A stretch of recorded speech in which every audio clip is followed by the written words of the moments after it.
Did you know that your elderly loved one's body might be sending you quiet, gentle signals that their time is drawing near? Signals that most families miss completely until a doctor delivers the devastating news that there's not much time left? It's not always about dramatic pain or obvious illness. Sometimes it's something as subtle as your grandmother sleeping through her favorite afternoon soap opera, or your grandfather suddenly losing interest in the Sunday roast that he's enjoyed for decades. Because these signs feel so ordinary, so much like normal aging, we dismiss them. We tell ourselves it's just another rough day, just getting older, just a phase they'll snap out of. But what if I told you that hospice doctors and palliative care specialists from Johns Hopkins, Mayo Clinic, and Cleveland Clinic have identified 7 early warning signs that often appear months, sometimes even a full year, before the final chapter? Signs that are surprisingly easy to recognize once you know what to look for. Understanding these signs isn't about giving up hope or accepting defeat. It's about something far more precious. Having the gift of time. Time to adjust care, time to create comfort, time to say the things that matter most, and time to ensure your loved one feels surrounded by peace and dignity in their final months. In the next 20 minutes, I'm going to walk you through each of these 7 silent warnings. I'll share real stories from families who've walked this path, explain what medical experts say about each sign, and most importantly, give you practical, compassionate guidance on how to respond when you recognize these signals in someone you love. Before we begin, I'd love to know, where are you watching from today? And if you're here because you're caring for an elderly parent, grandparent, or loved one, simply comment the word hope below. Because that's what this is really about. Caring with hope, wisdom, and love, not fear. If you find this information helpful, please hit subscribe and ring that notification bell. You never know when you might need to refer back to this guidance, and sharing it could help another family recognize these signs before it's too late. Now let's begin with the first silent warning. One that happens so gradually, most families don't even notice until it becomes impossible to ignore. Warning sign number 1. Dramatic changes in sleep patterns. The first sign is one that countless families dismiss as simple tiredness or boredom, but when a senior suddenly starts sleeping much more during the day or becomes restless and wide awake during the night, it might not just be age catching up. It could be their body beginning a profound transition. Let me tell you about Harold, an 81-year-old retired mechanic from Tennessee. For years, Harold had a routine that his daughter Sarah could set her watch by. He'd wake up at 6 a.m. sharp, read the paper with his coffee, putter around his workshop until lunch, then settle into his favorite recliner for afternoon TV, especially those baseball replays on the sports channel. But something began to change. Sarah first noticed it during a visit in early spring. Harold dozed off before the second inning even started. She thought maybe he'd had a restless night. But the pattern continued. Within just a few weeks, Harold was sleeping 18 hours a day, yet he'd be wide awake at 2 or 3 in the morning, pacing the house in complete silence, sometimes standing at the kitchen window just staring out at the darkness. Sarah felt frustrated. She'd call during the day and he'd sound groggy, confused about what time it was. She worried he was depressed or that his medications needed adjusting. It wasn't until she spoke with his doctor that she learned something that changed everything. According to Harvard Medical School's research on end-of-life transitions, when the body begins shutting down its deeper systems, digestion, circulation, even certain brain functions, it starts by dramatically altering the sleep cycle. The brain's internal clock, what scientists call our circadian rhythm, begins to misfire. Day becomes night. Night becomes a confusing blur.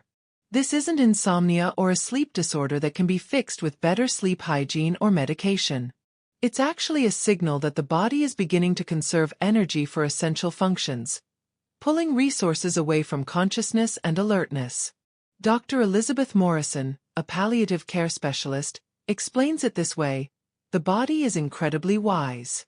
When it senses that energy reserves are becoming limited, it naturally begins to prioritize. Sleep increases because the body needs that rest to maintain vital organs. The day-night confusion happens because the brain is shifting resources away from the complex systems that keep us alert and oriented. Here's what you need to know. If your elderly loved one is suddenly sleeping more than 15 to 16 hours per day for over a week, or if they're experiencing significant day-night reversal, don't just assume it's normal aging. Start tracking their sleep patterns. Not with fancy gadgets, just a simple notebook. Note how many hours they sleep at night, how often they nap during the day, and whether they seem confused about time. Most importantly, adjust your expectations and your schedule.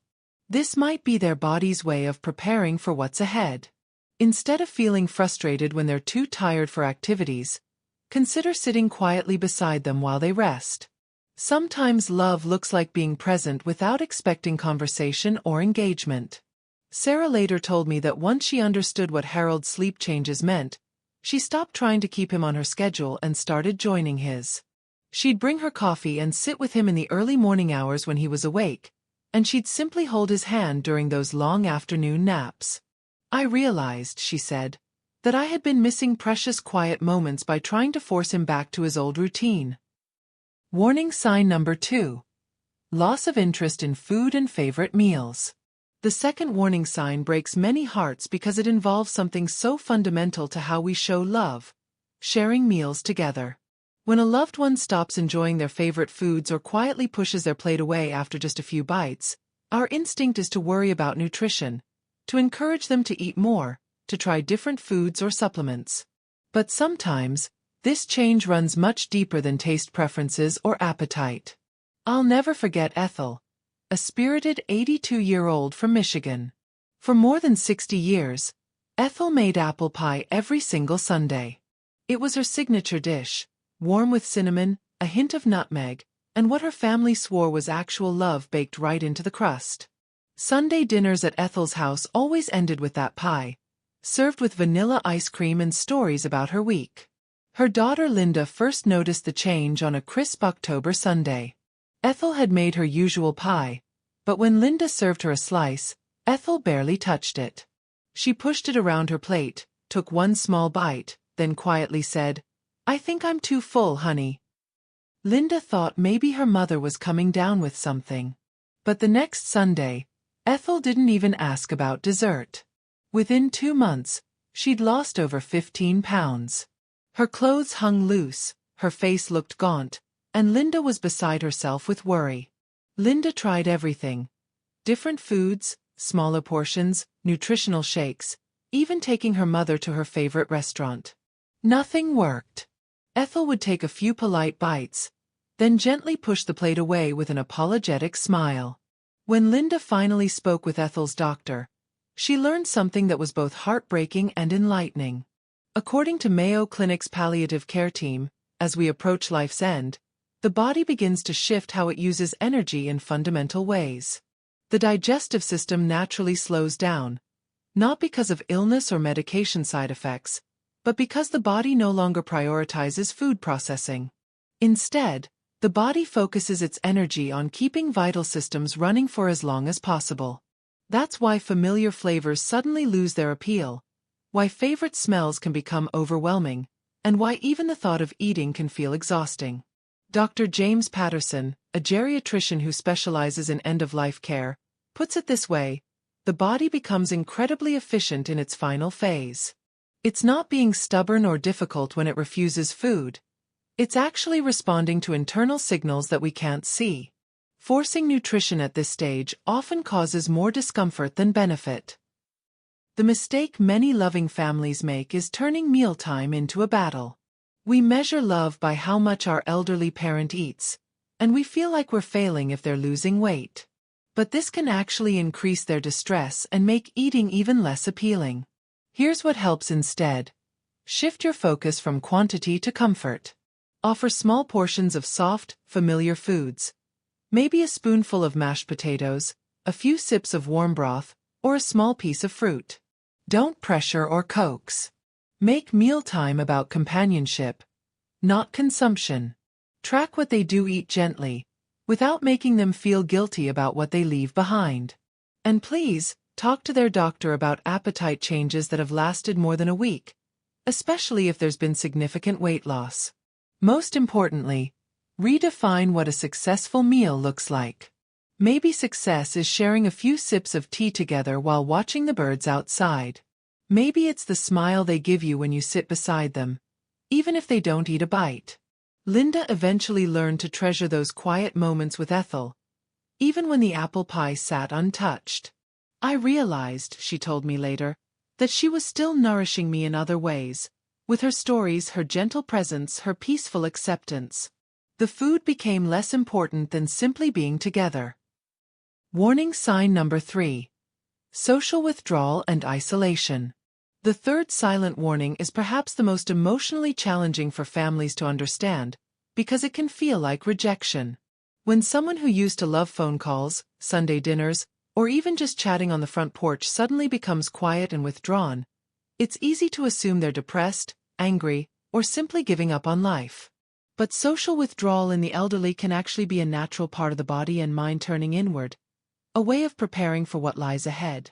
Let me tell you about Franklin, an 84-year-old retired postal worker from Ohio. Franklin was what you'd call a social butterfly. He never missed Friday poker night with his buddies. Rain or shine, he'd show up with his lucky hat and pockets full of peppermints to share. He called his grandson every Wednesday evening to check on school and baseball practice.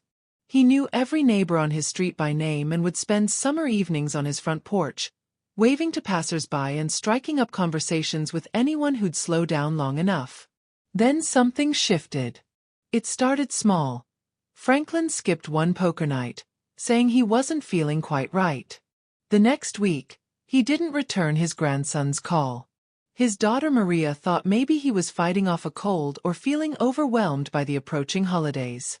But as weeks went by, Franklin continued pulling away. No more Friday poker nights. No more Wednesday phone calls. When neighbors stopped by, he'd chat politely for a minute or two, then make excuses about needing to rest. He stopped sitting on his front porch altogether. Maria felt hurt and confused.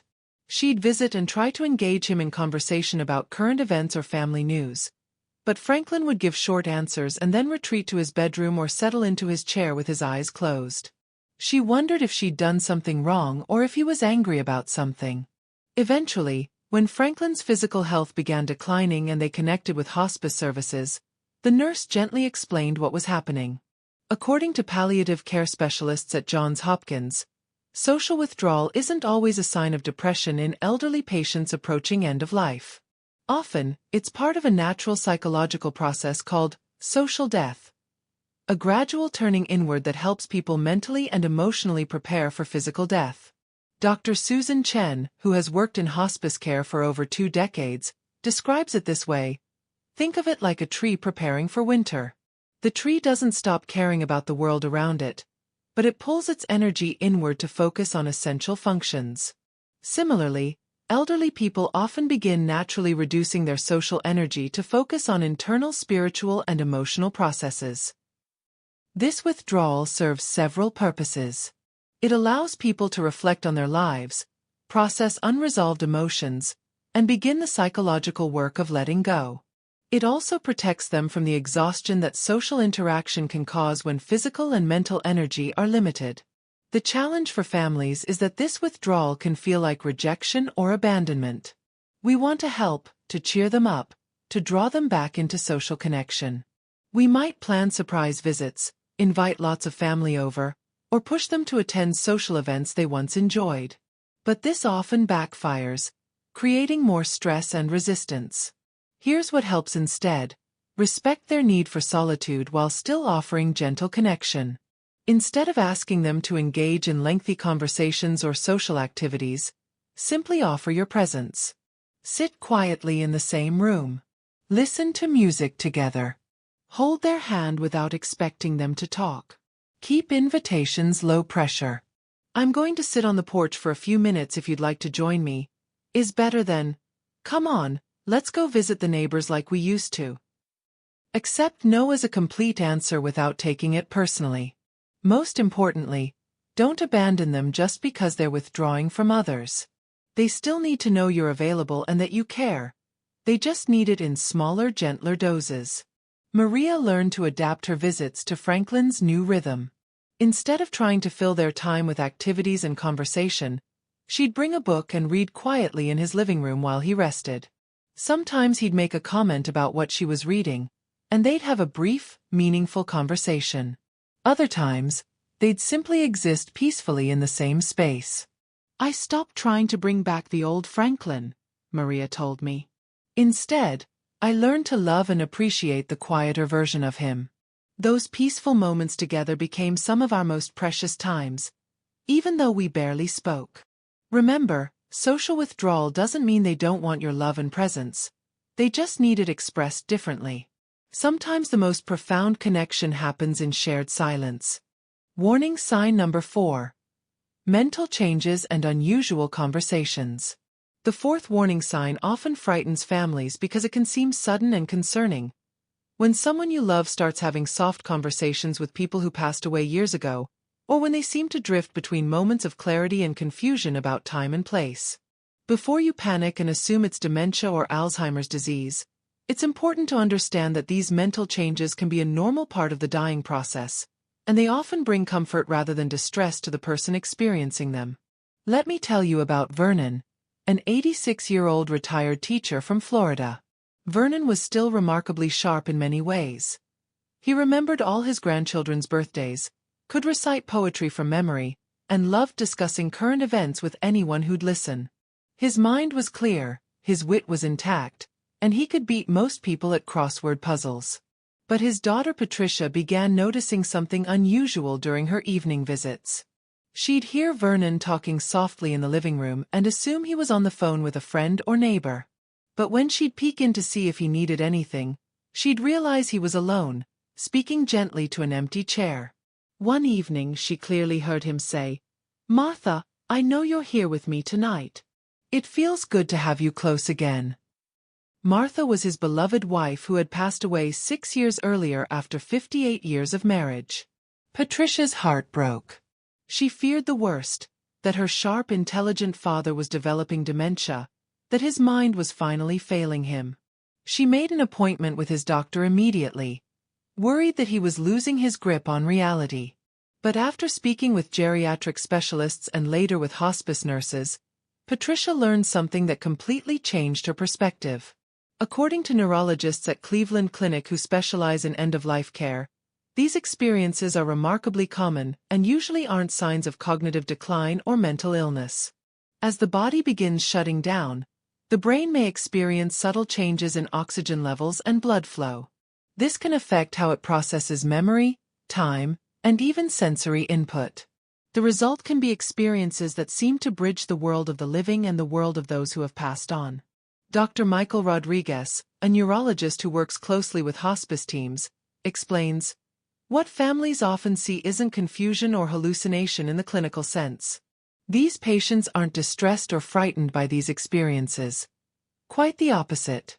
They often describe visits from deceased loved ones as comforting, peaceful, even joyful. It's as if the boundaries between different states of consciousness become more fluid." These experiences can take several forms. Some elderly people report seeing deceased family members sitting in their room or standing nearby. Others have conversations with loved ones who have passed, often discussing things that bring them peace or closure. Some talk about preparing for a journey or going home to a place that seems beyond this world. The key difference between these end-of-life experiences and dementia is emotional tone. People with dementia often become agitated, confused, or frightened by hallucinations or memory problems.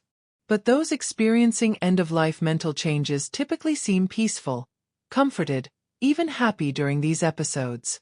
The mistake many families make is trying to correct these experiences, saying things like, "Dad, Mom's not really here," or "Grandma, you're confused, Uncle Joe died years ago." This can cause distress and make them feel like they need to hide these comforting experiences from you. Instead, try this approach. Listen without judgment. If they're smiling and seem peaceful, let the experience unfold naturally. Ask gentle questions like, "What is Martha telling you?" Or, "How does it feel to see Uncle Joe again?" Often, you'll hear beautiful stories about forgiveness, love, or memories they've never shared before. Write these conversations down if you can. They often contain wisdom, closure, or expressions of love that become precious to families later. These might be the last intimate conversations you have with your loved one about the people and experiences that shaped their life. Patricia learned to treasure Vernon's conversations with Martha. "At first, I was scared and sad," she told me. "But then I realized these talks brought him more peace than anything else in his day. He'd smile in ways I hadn't seen since Martha died. Instead of trying to bring him back to reality, I started asking him what Martha was saying. Some of the most beautiful things I learned about my parents' marriage came from those conversations." If these experiences are accompanied by distress, agitation, or fear, definitely consult with their doctor. But if they bring comfort and peace, consider them a gift, a gentle bridge between this world and whatever comes next. Warning sign number 5. Significant loss of physical strength. The fifth warning sign is one we often explain away until it becomes impossible to ignore. When someone suddenly finds even simple physical tasks exhausting. We're talking about things they've done automatically for decades. Standing up from a chair, walking to the mailbox, lifting a coffee cup, or buttoning a shirt. While it's true that we all lose some strength as we age, there's a difference between gradual age-related decline and the more dramatic strength loss that can signal the body's deeper systems are beginning to shut down. Carmen was an 83-year-old from Texas who took great pride in her independence. Every morning for as long as anyone could remember, she'd walk to her mailbox at the end of her long driveway, about 200 yards each way. She tended her rose garden with careful attention, pruning and watering each bush personally. She cooked her own meals, did her own laundry, and still climbed on a step stool to reach items on high shelves. Then one spring morning, her daughter Rosa noticed something troubling during her weekly visit. Carmen was struggling to lift herself out of her favorite armchair, something she'd done thousands of times without a second thought.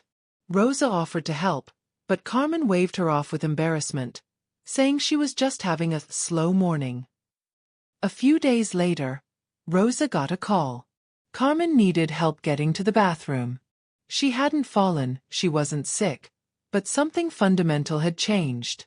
Within a week, Carmen needed assistance with tasks she'd been doing independently for decades. Rosa was baffled and frightened. Carmen hadn't had a stroke or injury. She wasn't experiencing pain. But it was as if someone had slowly drained the strength from her muscles overnight. When they consulted with Carmen's doctor, they learned something important from the American Geriatric Society's research on end-of-life physical changes. In the final months of life, the body often pulls energy away from muscle maintenance to keep vital organs functioning. This isn't laziness or a lack of willpower. It's the body making strategic decisions about how to use its limited resources. Dr. Patricia Williams, a geriatrician who specializes in elderly care, explains it this way: think of the body like a house during a power outage. You don't keep every light and appliance running. You conserve power for the most essential functions. As the body senses that its energy reserves are becoming limited, it naturally prioritizes heart, lung, and brain function over muscle strength. This process can happen gradually over months or more suddenly over weeks. The danger comes when families don't recognize this change for what it is. We might feel frustrated with our loved one, thinking they're not trying hard enough or giving up too easily. We might push them to exercise more, walk more, or use it or lose it. But this can lead to falls, injuries, and deep emotional distress for everyone involved.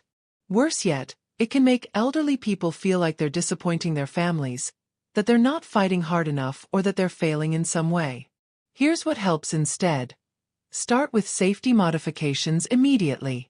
Remove throw rugs that might cause slipping. Install grab bars near the toilet and in the shower.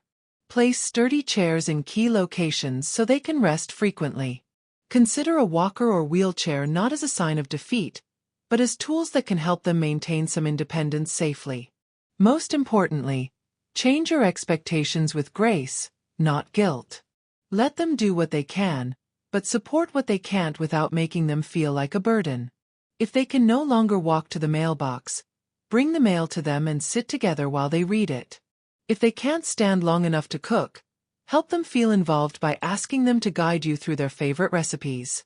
Rosa learned to adapt her visits to Carmen's new physical reality. I stopped seeing her limitations as things to overcome and started seeing them as signals to be more creative about staying connected, she told me. Instead of encouraging her to walk to the roses, I brought cut roses inside so she could still enjoy them. Instead of pushing her to cook, I'd cook with her guidance and we'd have wonderful conversations about family recipes and memories. Remember, recognizing physical decline isn't giving up. It's adjusting your approach so you can focus on comfort, dignity, and connection rather than fighting against natural changes. Warning sign number 6. Changes in breathing patterns. The 6th warning sign can be alarming if you don't understand what's happening. When someone you love starts breathing differently. This might mean breathing that becomes shallow and rapid, or develops long pauses between breaths, or seems to follow unusual patterns that make you hold your own breath in concern. These breathing changes aren't always medical emergencies, but they can be important signals that the body is beginning to work differently as major systems start slowing down. I remember Raymond, a 79-year-old retired firefighter from Georgia. Raymond had always been strong as an oak tree. He'd carried people out of burning buildings, worked physically demanding jobs his whole life, and even in his later years, his breathing was steady and strong. His wife Elaine first noticed the changes during his afternoon naps. She'd sit in the chair beside his bed, reading or doing crossword puzzles, when she became aware that Raymond's breathing had changed. He'd breathe quickly and shallowly for several minutes. Then suddenly, the breathing would stop completely. Elaine would hold her own breath, watching his chest, fighting the urge to shake his shoulder. Just when panic would start rising in her throat, Raymond would take another soft, deep breath, as if nothing unusual had happened. This pattern continued for weeks. Sometimes the pauses lasted just a few seconds. Other times they seemed to stretch on forever. Elaine was torn between calling 911 and not wanting to overreact to what might be normal sleep breathing. When she finally mentioned it to Raymond's doctor, she learned about something called Cheyne-Stokes breathing, a breathing pattern that's common in the final months or weeks of life. According to the National Hospice and Palliative Care Organization, these breathing changes occur as the lungs and heart begin working less efficiently. The body starts making adjustments, conserving energy and shifting its rhythms. This can cause breathing patterns where rapid breaths come in clusters, followed by pauses, then the cycle repeats. It's not necessarily uncomfortable for the person experiencing it. Often, they're completely unaware of the changes. Dr. Margaret Thompson, a pulmonologist who works with hospice patients, explains, the breathing center in the brain becomes less sensitive to carbon dioxide levels as the body's systems slow down. This creates these irregular patterns that can be frightening for family members to witness, but are actually a normal part of the dying process for many people. Here's the crucial point. When families don't recognize these breathing changes for what they are, they often rush to emergency rooms or push for aggressive interventions that may not bring comfort, just more stress and confusion for everyone involved. But when we understand that irregular breathing can be a natural part of life's final phase, we can focus on what really matters, ensuring comfort and being peacefully present. If you notice breathing changes like this, here's what can help. Keep the room calm and quiet. Sometimes gently elevating the head with pillows can help improve airflow. A fan providing gentle air circulation or an open window can be soothing. Most importantly, contact their doctor or a hospice nurse. Not necessarily to fix the breathing, but to get guidance on how to provide the most comfort. Talk to them even if they seem asleep. Hearing is often one of the last senses to fade, so your voice, your presence, and your gentle touch can provide tremendous comfort even if they can't respond in obvious ways. Elaine told me that once she understood what Raymond's breathing changes meant, everything shifted for her. I stopped sitting there in fear, checking the clock and counting seconds, she said. Instead, I started sitting with love. I'd hold his hand, tell him about my day, or sometimes just listen to the rhythm of his breathing and feel grateful for each breath we still had together. The breathing changes didn't mean Raymond was in distress. They meant his body was transitioning, and the most loving thing Elaine could do was simply be present for that natural process. Warning sign number 7. Emotional and spiritual preparation. The 7th and final warning sign is often the most profound, but it's frequently overlooked because it doesn't show up in the body. It shows up in the heart and spirit. When someone you love suddenly starts talking about old regrets, gives away meaningful belongings, or expresses a desire to reconnect with people from their past, it might not be random nostalgia or depression. It could be their soul's way of preparing for what lies ahead. Lawrence was an 85-year-old from Nevada who surprised his entire family one morning with an unexpected request.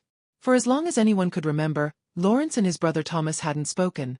Not for 15 years, ever since some family disagreement that had grown into silence over time. Most of the family couldn't even remember what the original argument was about. But that Tuesday morning, Lawrence looked at his daughter Janet and said, "I need to call Thomas. This silence between us just doesn't sit right anymore." Janet was stunned. Her father had never mentioned his brother in years, had shown no interest in family reconciliation, and had always changed the subject if Thomas's name came up. But Lawrence was insistent, so Janet helped him place the call. The brothers talked for over an hour, about their childhood, their parents, the grandchildren Thomas had never met, and yes, about the argument that had driven them apart. There were tears, laughter, and by the end of the call, they were making plans for Thomas to visit. That same week, Lawrence began doing something else that puzzled his family. He started going through his workshop, his toolbox, and his personal belongings with careful intention. Each tool, each keepsake seemed to have a designated recipient. "This wrench set goes to Jason," he'd say, holding up tools that had built half the neighborhood's backyard decks. "He always watched me work with these when he was little."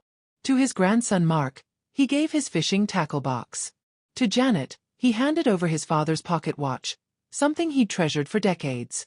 Janet was worried. She wondered if her father was giving up, if he was depressed, or if these were signs that he was planning something drastic. But when she spoke with a hospice nurse during a routine visit, she learned that Lawrence was actually doing something remarkably healthy and natural. According to the National Institute on Aging, many people approaching the end of life feel a deep, instinctive need to resolve what's unfinished. Not just practically, but emotionally and spiritually. This process helps them find peace and helps their loved ones find meaning and closure. Dr. Sarah Mitchell, a pastoral counselor who works with elderly patients, describes it this way. There's often a spiritual wisdom that emerges near the end of life. People become acutely aware of relationships that need healing, words that need to be spoken, and legacies that need to be passed on. It's as if they're instinctively preparing both themselves and their families for the transition ahead. This emotional and spiritual preparation can take many forms. Some people want to write letters to children or grandchildren. Others feel compelled to share family stories and memories that they've never told before. Some want to visit meaningful places one more time, while others focus on giving away possessions that hold special significance. The mistake families sometimes make is dismissing these impulses as morbid or depressing, or trying to redirect their loved one toward more positive activities. We might say things like, "Don't talk like that," or "You're going to be around for years yet," when they try to discuss final wishes or share meaningful possessions. But when we shut down these conversations, we rob both ourselves and our elderly loved one of precious opportunities for connection, closure, and peace. Here's what helps instead. When your loved one brings up a name from the past, a regret they want to address, or a story they want to tell, don't dismiss it. Help them make that phone call, write that letter, or visit that place if possible. Listen to the stories, even if you've heard them before. This time, they might be sharing them for a different reason. If they want to give something away, let them, even if the object seems important or valuable. That item might mean nothing to you but represent a lifetime of memories and love to them. Receiving it gracefully and understanding its significance to them can be a profound gift. Most importantly, don't shut down conversations about death, final wishes, or spiritual concerns. These discussions, while difficult, can lead to some of the most meaningful exchanges you'll ever have with your loved one. After Lawrence's call with Thomas, the brothers spoke regularly for the remaining months of Lawrence's life. Thomas did make that visit, and the family gathered for what became a beautiful reunion. When Lawrence passed away 6 months later, there were no regrets about unfinished relationships or unspoken words. Janet told me, "At first, I thought Dad was getting morbid or giving up. But I realized later that he was actually giving us all a gift. He was showing us how to let go with love, how to say goodbye with peace, and how to make sure that nothing important was left unsaid." When someone you love begins this emotional and spiritual preparation, they're not giving up on life. They're making sure they can approach death with dignity, peace, and the comfort of knowing their relationships and their legacy are in good order. Bonus sign. The silent request for presence. Before we conclude, there's one more sign I want to share. One that's so subtle it almost doesn't seem like a sign at all. It's the quiet request for presence that comes not through words, but through glances, gentle touches, and the way someone's eyes follow you when you prepare to leave the room. Margaret was a 78-year-old from Wisconsin who had never been one to ask for much. She didn't complain about pain, didn't demand attention, and had always prided herself on being independent. But in her final weeks, her daughter noticed something that broke her heart in the most beautiful way. Every time her daughter would get up to leave, to get a glass of water, to answer the phone, or to head home for the evening, Margaret would look at her with a soft, quiet gaze. Not with sadness or fear, not with any obvious distress, but with a kind of gentle hope. Her eyes seemed to say, "Don't leave just yet. Stay with me a little longer." It wasn't clinging or desperation. It was simply the quiet acknowledgement that time was precious, that presence mattered, and that even a few more minutes together held deep value. According to research shared by Harvard Health, many seniors, especially in the later stages of illness, may stop verbalizing their emotional needs. But those needs don't disappear. They often grow stronger. The need for companionship, for the comfort of familiar voices, and for the security of not being alone can become paramount. If you notice these quiet requests for presence, the lingering glances, the gentle way they hold your hand a little longer, the way they seem most peaceful when you're simply sitting nearby, honor them when you can. You don't need perfect words or constant entertainment. Sometimes the most profound gift is just being there, sharing the silence, letting them know they're not alone. Conclusion. 2 minutes. As we come to the end of our time together today, I want you to remember that recognizing these 7 signs isn't about fear or defeat. It's about love in its most pure and practical form. When we understand the language of these subtle changes, we can respond with wisdom rather than panic, with peace rather than desperation. The dramatic sleep changes, the loss of appetite, the social withdrawal, the conversations with deceased loved ones, the physical weakness, the breathing changes, and the spiritual preparation, each of these is your loved one's body and soul communicating something important. They're not signs to fix or fight against, but signals to help you provide the most appropriate, compassionate care possible. Most importantly, these signs give you the gift of awareness. Awareness brings the opportunity to adjust your expectations, to focus on comfort over cure, to prioritize presence over productivity, and to ensure that the final chapter of your loved one's story is filled with dignity, peace, and love. If you're currently walking this path with someone you love, please know that you're not alone. Millions of families are navigating these same waters, feeling the same mixture of love, fear, hope, and heartbreak. Your efforts to understand and provide comfort matter more than you can possibly know. Thank you for taking this journey with me today. If this video has helped you understand these important signs, please share it with someone who might need this information. A friend caring for aging parents, a neighbor dealing with similar challenges, or a family member who could benefit from this guidance. Your willingness to learn about these signs shows incredible love and dedication. Remember, you don't have to be perfect in how you respond to these changes. You don't need medical training or special expertise. You just need to be present, to be gentle, and to trust that your love and attention are exactly what your loved one needs most. If you found this helpful, please hit that subscribe button and ring the notification bell. I regularly share content about compassionate caregiving, understanding the aging process, and supporting families through difficult transitions. Your subscription helps ensure you don't miss important information that could make a difference in your family's journey. And please, take a moment to share your thoughts in the comments below. Have you recognized any of these signs in someone you love? Do you have questions about how to respond to these changes? Your experiences and questions help create a community of support for everyone walking this path. Remember, every moment of presence you offer, every gentle touch, every patient response to these changes is a profound act of love. You may not be able to change the outcome, but you have the power to fill the journey with peace, dignity, and connection.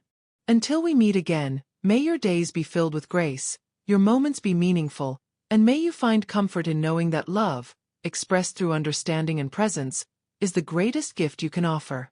Take care, and remember, you're doing better than you think, and your love matters more than you know.